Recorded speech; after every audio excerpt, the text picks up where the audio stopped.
Ho entendria que no volguessis parlar amb ell. Ell sempre diu que les dones voleu que els homes anem directes al gra, que en el fons ho desitgeu tant com nosaltres, però jo crec que no és veritat.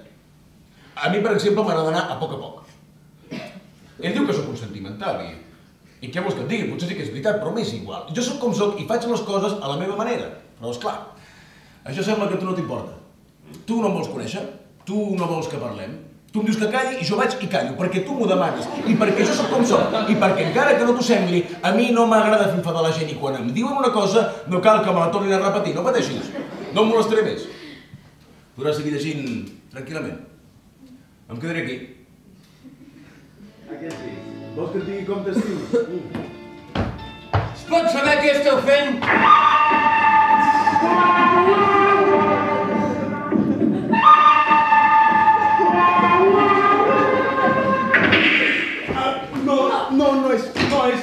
No és el que sembla, Robert. A més estàvem parlant, comentant un dels contes de Bucay.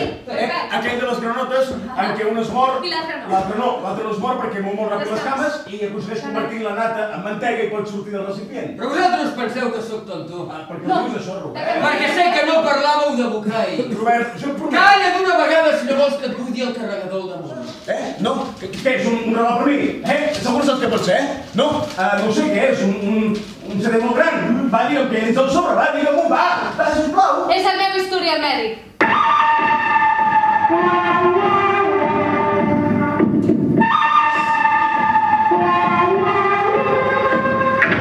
No vull saber què hi posa. Aquesta tia està malalta, Santi, té la pesta negra!